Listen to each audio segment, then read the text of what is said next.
किसको जिम्मेदार बनता? तेज सिंह ने तो सीधे सीधा मुस्लिम जमात के नेताओं को जिम्मेदारी दे दी है कि उनका नेतृत्व कमजोर है। आप क्या कहेंगे? देखिए, आपने एकदम जो सवाल किया, यही सवाल हम लोगों के मन में हमेशा रहता है कि एक घटना घटी, तमाम लोग उसके दरवाजे पे पहुंचे। अभी लेटेस्ट एक मिसाल दें, घाटमिका में घटना घटी, नासिर जुनैद, भीड़ लगा हुआ था तांता मुस्लिम लीडरों का, फोटो खिंचाने का, कंपनसेशन का छोटा मोटा ऐलान करने का, भाषण करने का।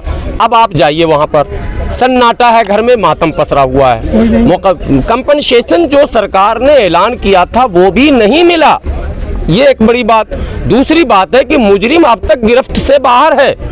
ये मसला सिर्फ एक दो जगह नहीं है, ये जो forum against mob lynching and injustice बना, ये इसी मकसद से बना था और इस पर हम लोग मुस्तकिल दौरा किए, तमाम विक्टिम के माने पीड़ित परिवार के घर पहुंचे, तहकीक किया और अंदाज़ा लगाया कि अच्छा ये होता है, माने 4 दिन की चांदनी और फिर अंधेरी रात है, और जैसे शांत होता है ये जो गिरोह है ये फिर एक घटने को अंजाम दे देता है। फिर आप चर्चा करते रहिए, 2-4-10 दिन के बाद फिर शांत हो जाएगा, फिर एक अंजाम देगा।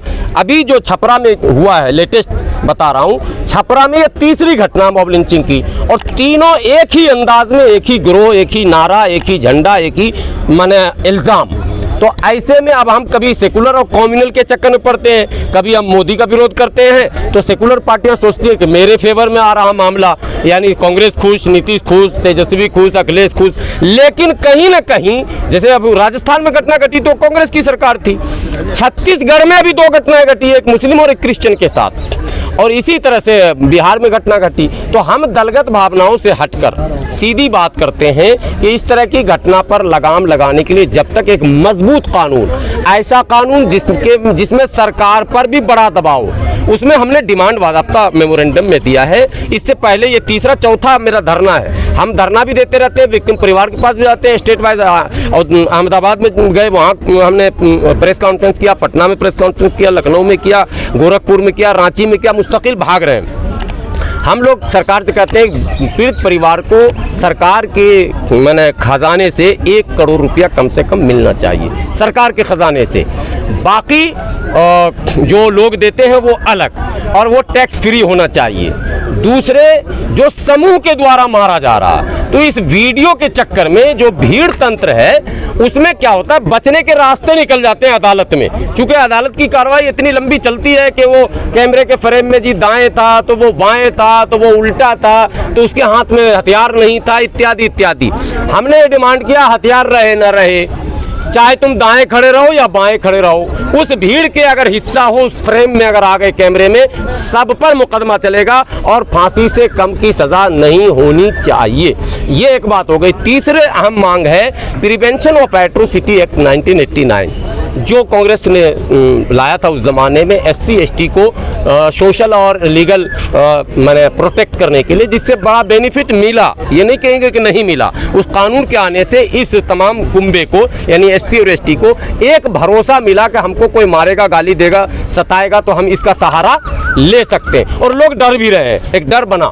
तो हम लोगों का डिमांड है कि उसी टाइप का एक एक्ट जो है आप बनाइए और उसमें मुसलमानों को शामिल कीजिए। अब मुसलमानों में फिर सेक्शन वाइज हो रहा, तो ठीक है भैया, मुसलमानों में अगर पूरे मुसलमान को आप नहीं शामिल करेंगे तो पसमानदा मुसलमानों को शामिल कीजिए। बड़ा अच्छा आपके पास स्लोगन चल रहा है और हम हैं ही पूरा समूह। तीसरा, कि किसी को कुछ बनाने की ज़रूरत नहीं, तो उसी प्रिवेंशन ऑफ एट्रोसिटी एक्ट में एज इट इज़ जो जातियां इधर की है वो जातियां इधर की आप शामिल कर दीजिए, खेल खत्म। कम से कम वो बिरादरियां जो सड़क पर मुर्गा मछली, रेड़ी पटरी, हल्दी मिर्चा धनिया और सब्जी जो बेच रही है, जो टायर पंक्चर बनाने वाले लोग हैं सड़क पर खड़े, उनके साथ ही तो एट्रोसिटी हो रहा है अक्सर।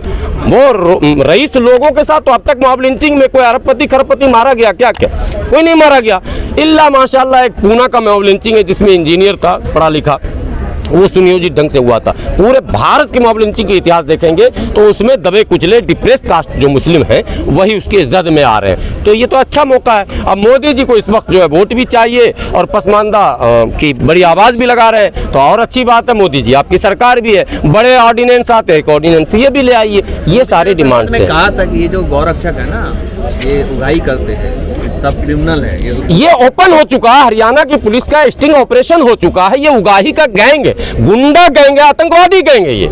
इस पर अगर कानून आप नहीं बनाएंगे तो ये समाज को आतंकित कर देगा।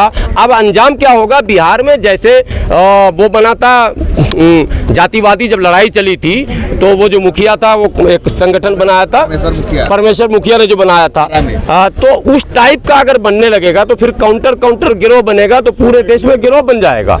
ठीक है, रणवीर सेना, तो ये रणवीर सेना, तनवीर सेना, किसी दिन रहीम सेना, राम सेना, यही बनना है क्या? मतलब भारतीय सेना कोई काम नहीं करेगी? ये क्या देश में हो रहा? हम लोग ये मांग कर रहे हैं कि ये ग्रुप बनाना बंद कीजिए। आप फलां सेना, हिंदू सेना, ये क्या ड्रामा भाई? सुप्रीम कोर्ट तो सरकारों को बहुत पहले ही बोल चुका है इस पर कानून बनाएगी मॉब लिंचिंग पे। अब ये राज्यों में है भी, राजस्थान और यही है। अब इनके सवाल का जवाब मिलेगा। हमारे जो मुस्लिम संगठन है बड़े बड़े, जिनके पास सब कुछ है, संपन्न जो है, उनको चाहिए सुप्रीम कोर्ट के इस टिप्पणी पर इस चीज को किसी बड़े वकील के जरिए लगातार याद दहानी, सुप्रीम कोर्ट को याद दिलाया जाए। आपने एक टिप्पणी की थी योर ऑनर, उस पर सरकार अमल नहीं कर रही है, तो फिर टिप्पणी आएगी, लेकिन ऐसा होता नहीं है। हमारे लोग भी पैसा चंदा कैसे हो इसके लिए हो हंगामा, अखबार में फोटो छुड़ाया कोई और वकील लड़के, तो फला कारी साहब को भी हमने छुड़ा लिया, फला मौलाना को भी हमने छुड़ा, ये सब भी खेल हो रहा है यहाँ इस देश में। अभी जो धर्मांतरण के फर्जी आरोप में हमारे 2-3 लोग बंद थे, जिसमें कलीम सिद्दीकी साहब को छुड़ाया किसी और ने, अखबार में किसी और तंजीम ने बयान भी जब छपवा दिया कि हमारी मेहनत से छूटा। मतलब आपसी लड़ाई सिर्फ केवल चल रहा है ऐसा? हाँ, यानी क्रेडिट लेने की लड़ाई। अरे लिल्ला अल्लाह के वास्ते लड़ी कोर्ट क्रेडिट। मैं भी 20 साल से सड़क पे घूम रहा हूँ, मैंने तो ना कोई सुरक्षा लिया, ना कोई गार्ड लिया, ना कोई गाड़ी ली, ना वो कोई कमरा लिया, ना कोई किसी से चंदा लिया, ना किसी से कभी मांगा भी नहीं, और ना क्रेडिट लिया। तो आप है मोदी जी का ये पसमानदा और अशराफ के प्रश्न पर बढ़ता हुआ मुस्लिम समाज, क्या कहीं ये टकराव ही इनका आपस में बर्बादी का सबब? नहीं, नैरेटिव थोड़ा गलत सेट हो रहा। पसमानदा और अशराफ के बीच बढ़ता हुआ कोई समाज नहीं है। नहीं, समाज उसमें एक वर्ग तो है, वो तो जैसे धोबी है तो धोबी ही नहीं कहेंगे आप, वो चाहे हिंदू हो मुस्लिम हो, उससे क्या मतलब है? धोबी तो धोबी है, ललबेगी है, चमेला है, नट है, बक्खो है, डफाली है, बंजारा है, मीरासी है, मिर्ची, जो सेक्शन है। हमारे यहाँ मुस्लिम भंगी है बजाफ्ता, मुस्लिम हमारे यहाँ मोची है बजाफ्ता, मुस्लिम डोम आपने देखा होगा, मीरासी हमारे यहाँ गाना बजाने वाले सारे सेक्शन है। तो जो सेक्शन उधर है खटी का, हमारे यहाँ बजाफ्ता उधर भी खटी, इधर भी खटी, तो उधर के खटी को जो चीज दे रहे हैं वो इधर के खटी को, ये भेदभाव खत्म होना चाहिए। अब इसको आप अगर मोदी जी ने कह दिया क्या कहते हैं पसमानदा, तो आप कह रहे हैं हमको तोड़ रहा, और उससे 30 साल से तो हम कह रहे हैं, हमको भी आप कह रहे थे तोड़ रहा। अरे भैया, तो सेक्शन वाइज जिसका जो अधिकार है संविधान में वही तो मांग रहे हैं। मस्जिद में हम तुमको खींच के कहीं से बाहर तो नहीं कर रहे किसी तंजीम को।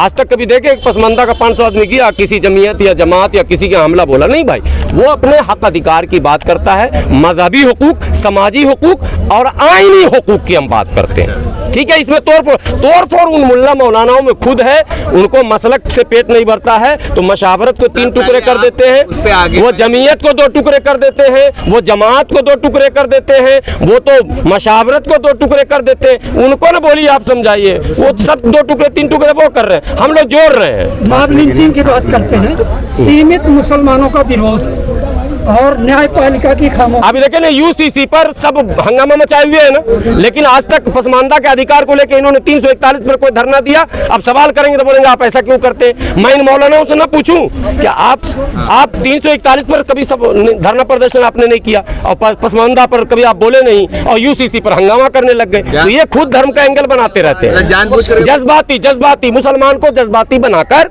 और इलेक्शन तक पहुंचा देना। इलेक्शन के बाद कहना हम क्या करें, मोदी जी जीत गए, मरो। अंतर्राष्ट्रीय भाभी